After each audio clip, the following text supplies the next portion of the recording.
Évangile de Jésus-Christ selon saint Jean. En ce temps-là, près de la croix de Jésus, se tenaient sa mère et la sœur de sa mère, Marie, femme de Cléophas, et Marie-Madeleine. Jésus, voyant sa mère et près d'elle le disciple qu'il aimait, dit à sa mère : « Femme, voici ton fils. » Puis il dit au disciple : « Voici ta mère. » Et à partir de cette heure-là, le disciple la prit chez lui. Après cela, sachant que tout désormais était achevé, pour que l'écriture s'accomplisse jusqu'au bout, Jésus dit : « J'ai soif. » Il y avait là un récipient plein d'une boisson vinaigrée. On fixa donc une éponge remplie de ce vinaigre à une branche d'hysope, et on l'approcha de sa bouche. Quand il eut pris le vinaigre, Jésus dit : « Tout est accompli. » Puis, inclinant la tête, il remit l'esprit.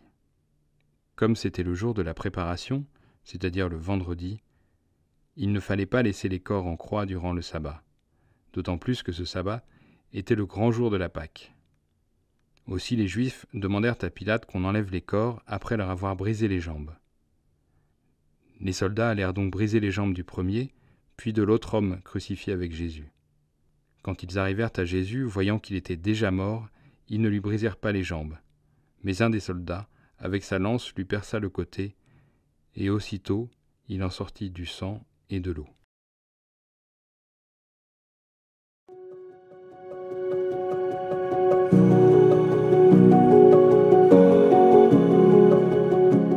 Au lendemain de la Pentecôte, l'Église nous invite à faire mémoire de la Vierge Marie, mère de l'Église.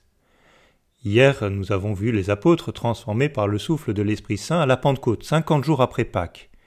Mais déjà, au Vendredi Saint, alors que Jésus meurt sur la croix, nous commençons à assister au rassemblement du peuple de Dieu, l'Église. C'est une réalité qui semble pour l'instant minimale. Jésus, la mère de Jésus, et le disciple que Jésus aimait. Pourtant, toute l'Église se trouve déjà rassemblée. Dans ce disciple bien-aimé, c'est chacun des croyants de tous les temps et de tous les continents qui est amené au pied de la croix et qui reçoit l'Esprit de Jésus et qui est confié à Marie, mère de l'Église. L'Église est cette communion des croyants, le peuple des baptisés, le corps du Christ répandu à travers le monde. C'est au pied de la croix et au contact de la Vierge Marie que cette communion se constitue.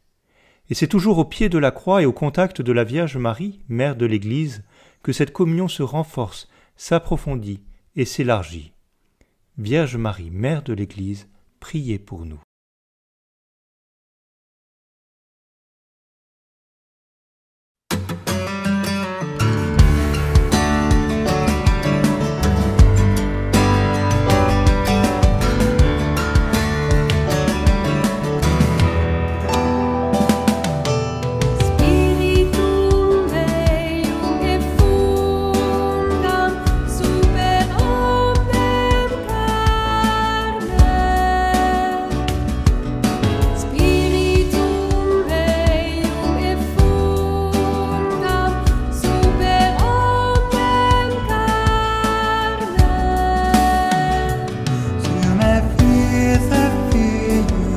Jeunes et vieux, les esclaves